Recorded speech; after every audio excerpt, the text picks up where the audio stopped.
bienvenue dans ce...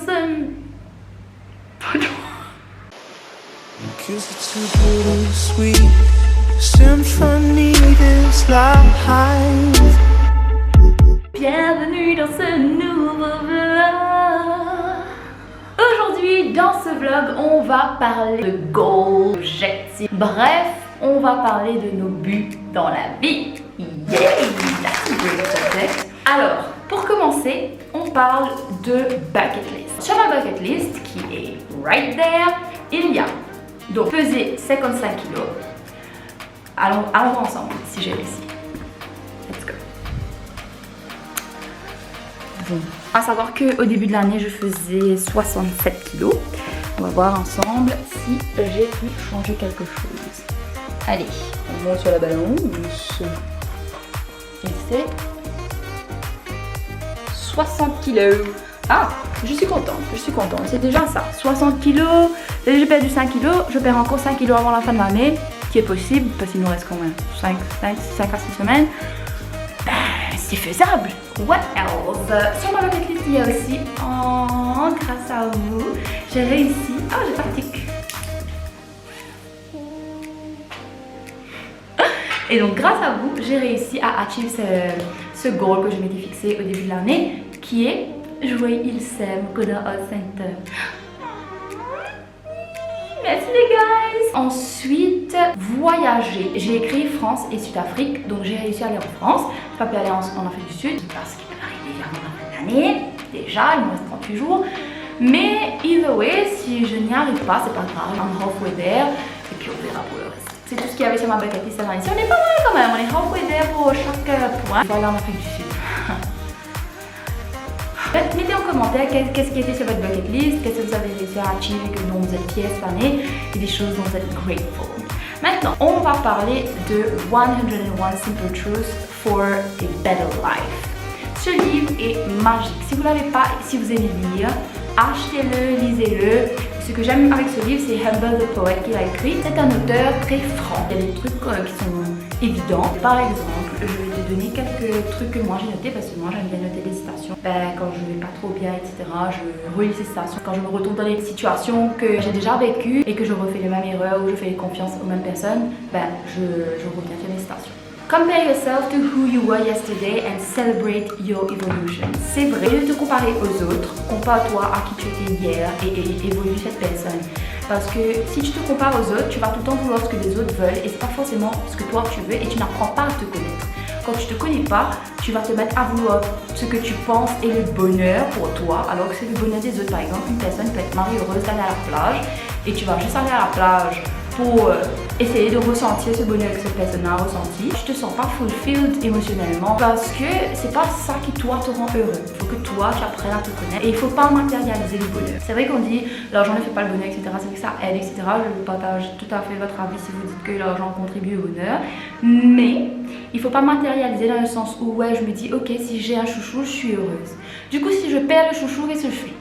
Tu vois? Donc au lieu d'attacher ta définition du bonheur aux gens ou aux choses, des choses que tu peux perdre, aime-toi et apprends à connaître cette personne-là. Cette personne-là, elle était avec toi from day one et elle sera avec toi jusqu'au dernier jour. Et si tu ne fais pas plaisir à cette personne-là, ça sert à rien. La vie est une aventure, la vie est une histoire.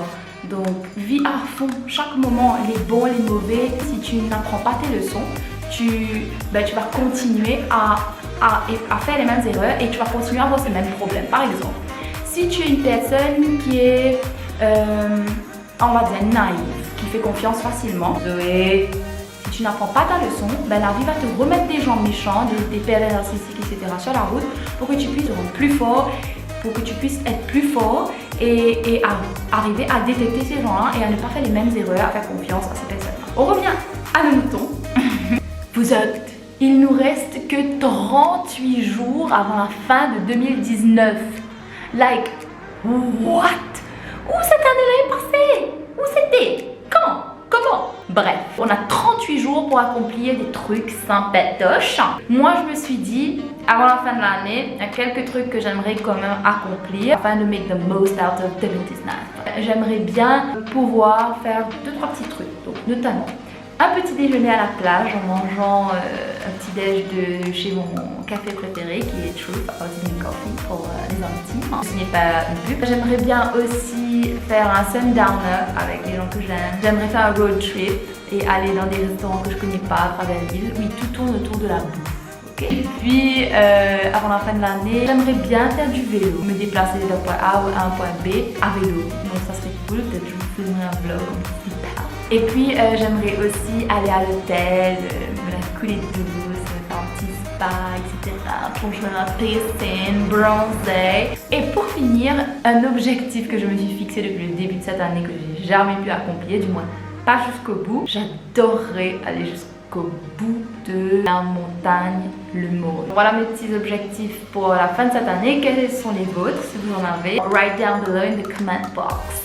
J'ai beaucoup de mal à structurer ce vlog parce qu'il y a tellement de choses que j'aimerais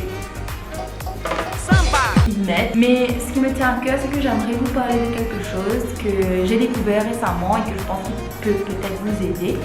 Donc je vous ai parlé du livre Humble the Poet. Vraiment, lisez-le, il y a beaucoup de vérité dedans et ça peut aider. Depuis quelques temps, il y a quelque chose que je n'ai pas maîtrisé, que j'aimerais bien maîtriser pour 2020 surtout. J'y travaille, je commence à y travailler. J'aimerais pouvoir vivre le moment présent à fond. Au lieu de penser, ah demain j'ai ça à faire, bon c'est vrai qu'il y a des responsabilités et tout, mais j'aimerais pouvoir me dire, profite de ce moment, cet instant-là à fond. Et après, non guetter. Pour moi, c'est mon goal pour 2020, c'est de let go. J'ai un seul goal pour une fois.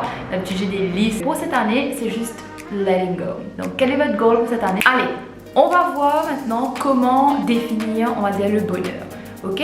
On va faire ça par une méthode que je viens d'apprendre justement dans le livre Humble the Poet. On va le faire ensemble. Ça implique un petit coloriage, un petit cahier dessin et c'est tout. Ok? Let's go. Ça, il faudra donc plein de couleurs, et comme vous voulez. Et donc, je vais écrire comment je vois mon année 2020.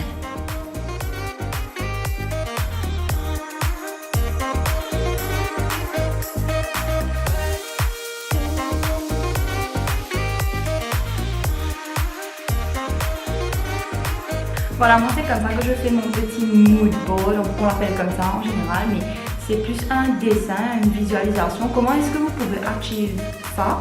Enfin bon, c'est pas une œuvre d'art, hein, c'est juste que même si tu sais pas dessiner, c'est bien de faire un dessin parce que ça t'aide à mieux visualiser les choses. Quand tu fais une liste, c'est bien aussi, c'est une formule que j'ai utilisée pendant des années. Mais quand tu fais une liste, tu as tendance à être overwhelmed parce que la liste elle est longue, etc. Tandis qu'un papier pour faire un dessin, c'est limité. Donc, comme vous avez pu le voir, il n'y a pas beaucoup de choses que je vais mettre sur un papier. Je laisse la place pour les choses imprévues parce que c'est important.